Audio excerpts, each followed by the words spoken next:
Joined me last week. We built expectation for today's class. Please, I want to be sure that you can hear me clearly. Can you hear me clearly? Please type yes, yes, yes in the chats. If you can hear me. Can you hear me clearly? Can you hear me clearly?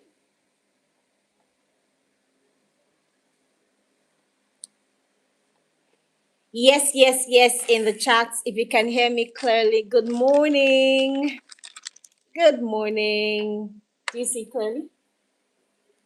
All right, great. That's really, really, really, really awesome. Suddenly, you're called to speak on the topic. What do you think about learning English with music? And then you go, I think learning with music, yeah, is good because, yeah, it helps. What have you said?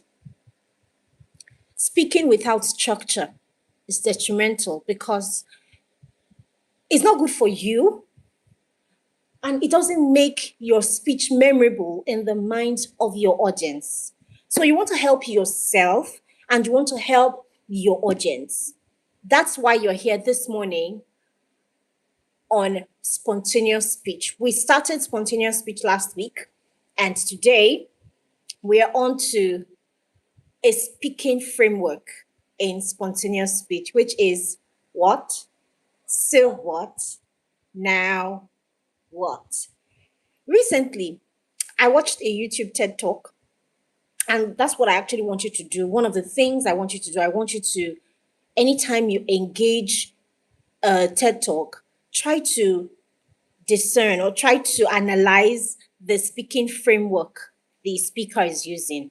Okay? Try to see, oh, what framework is she using? Is she using what, so what, now what? Or is she using comparison versus contrast? What exactly is the speaker using? That would help you a lot in your speaking improvement and journey. So recently I watched a TED Talk on YouTube, and the lady started by saying she was human. That's what. The fact that she was standing on stage talking to thousands of people didn't mean that she had arrived at her destination. It didn't mean that she was better than her audience. It didn't mean that she had figured life out. It was just an opportunity she had. She was human, just like her audience.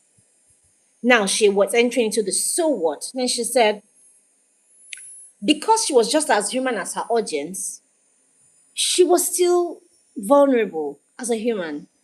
She would still drink her water, do her exercises, do her 10,000 steps daily. She would still eat her veggies because she was human. Now, why was that important for her audience? Why was she sharing a lot about her vulnerability?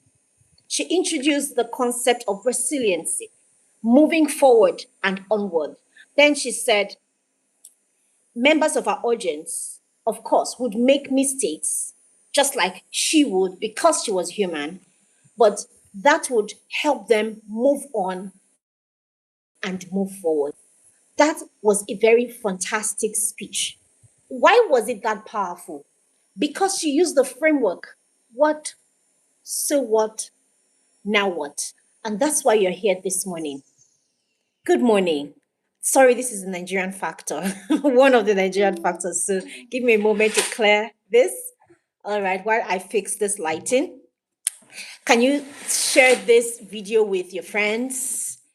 Someone you saw yesterday, someone you're going to see today, share this video with them and tell them, hey, this is one of the things I want us to talk about. Because when you meet your friends, what do people talk about?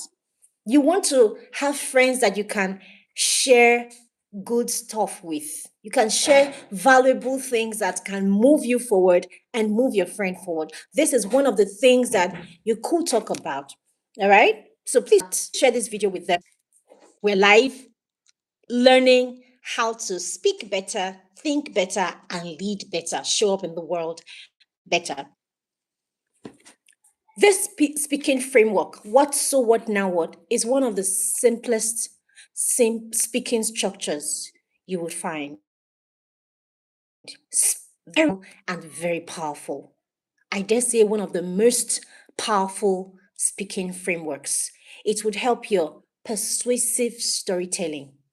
Persuasive storytelling is one of the most powerful ways that executives use to command presence and distill their their desires or their ideas. If you want persuasive storytelling, you want executive communication, this is the way to go. But I'm not just going to rush into the what, so what, now what. In case you're joining me for the first time, on this channel, The Scent Educator on YouTube, we look at things that would help us become better versions of ourselves. I know that we have this advice, we have the counsel, go become a better version of yourself. But how? How exactly would you move from where you are now to where you ought to be? African time to upgrade. So you're welcome. Don't learn alone. Invite others. Share this link, invite others, and let them know that we are live this morning. What? So what? Now what? Speaking framework. Let's talk about why we need structure. Why do you need a speaking structure? I thought spontaneous speech was all about just opening your mouth and then just speaking. Yes, spontaneous speech is about opening your mouth and speaking. But if you think in structure, it helps you a lot. You know, your speaking is a product of your thinking. Your speaking would show us how you think, or your speaking will show us, I mean your audience, how you think about what you want to say, what you think about what you intend to share.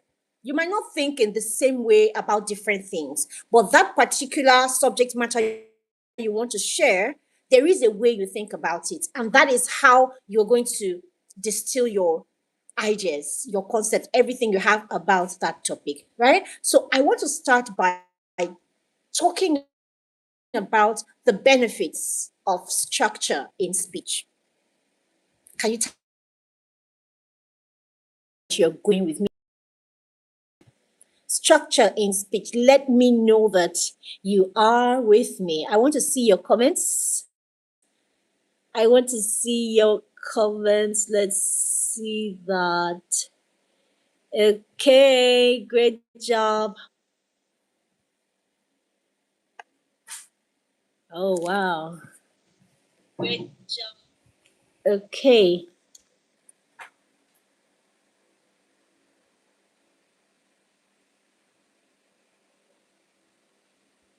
Thank you, Tife Hub. Thank you, Tife Hub. Awesome. All right. Benefits of structure in speaking, right? The first thing you want to know about structure is that it helps you arrange information as a logical story. A logical story keeps your readers' attention and interest. Okay? A logical story helps your audience stay attentive and interested in what you're saying. So, you know how you need to translate from one point to another point? Structure would help you. Logical storytelling would help you because you already have the next line of action in your mind.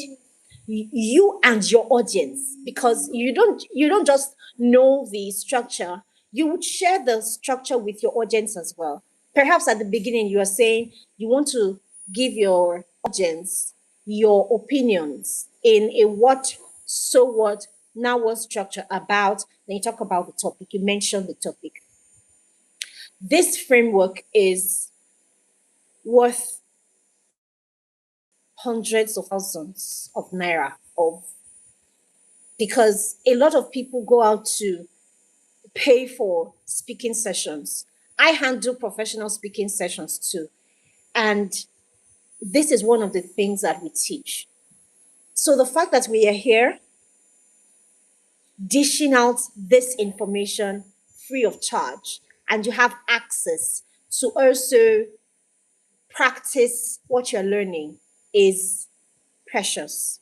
I want you to see it as that. Very precious. I want you to know this. I want you to mean it. And I want you to react, respond to this, knowing that it is very precious. All right. So, first of all, logical storytelling is going to keep your reader's attention and interest. Yeah. It is a very heartwarming way to speak, and it is very brain inviting. It invites your brain. So our brains have a way to cling to storytelling. It wants to know what next. Perhaps you were not interested in what someone had to say until they started telling a story. And then you say, okay, so what happened? And then after that, what happened? It's your brain responding because it loves what's going to come after that, right? Two, structure would help you and your audience remember your speech.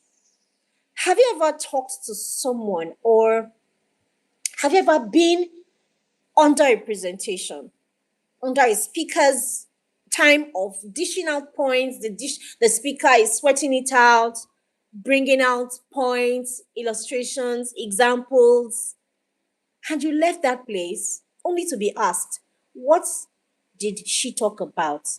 And you say, I can't remember. I don't really know. I just love her voice. No, you might love my voice, but my structure would help you remember what I have to say. See that? That's the power of structure. What have I said so far? Structure would help your speech come out as a logical story, and it would keep your reader attentive and interested. Next, it would help you and your audience remember the essence of your conversation, of your speech. Okay? The default mode of the brain is to forget, but you can work on that, both as a listener and as a speaker. The default mode of the brain might be to forget, which is true. We can forget details. But if we have structured information for our brains to work on, then it would make sense, because we're going to give our hippocampus structure to store information. Our hippocampus is that part of our brain that stores information. You know, when you use acronyms, when you use songs, when you use those brain friendly structures that would help you retain information, is the hippocampus. The hippocampus is like a shelf that you are trying to store information on. So, how you arrange the shelf matters a lot. Okay? How you arrange the shelf matters a lot, because imagine you going into a library and you want to retrieve information. You want to retrieve a book. Perhaps you want to retrieve Half of a Yellow Sun by Chimamanda Ngozi Adichie. You get there and all the books are on the floor, piled up with no arrangements. You have about 2,000 books together, and you have been sent to go there to retrieve Half of a Yellow Sun. How would you achieve that? Perhaps you would get frustrated and even leave with tears in your eyes or with sorrow in your heart, because you would not be able to go over all those books littered on the floor looking for just one book. Perhaps it's even the first book underneath. If the books were arranged on shelves and you have your library card, you go through the cataloging process and you just go there, you know that, hey, the book is on so shelf on so layer. You just go straight up to get the book that you want. Isn't that fantastic? Because you have arranged the information, you have arranged the books in a structured way. That's the same way our brain works, right? That's an example of how our brain works. If you're able to arrange information, your thinking gets better and your speaking gets better. Next, it would be easy for your audience to repeat what you have said to others. Of course, you have made it memorable. Whatever it is that is memorable to me is easy for me to repeat to others as well. So you have made it repeatable because of the structured story you have given us to help us remember. So your message can be retold at the slightest opportunity. And that is a plus for you, right? Next, our brains will process the information. Telling stories awakens that logical part in our brains. Yes, but it also helps the visual part of the brain as well. We have the occipital lobe at the back, right? That is the place that controls our vision. Occipital lobe, we have frontal lobe, occipital lobe at the back. Okay, that's my that's my code to remember the different lobes of the brain. So we have occipital lobe at the back, and occipital lobe is for vision. It helps you visualize the information that you have. All right, who is singing hallelujah? Great job.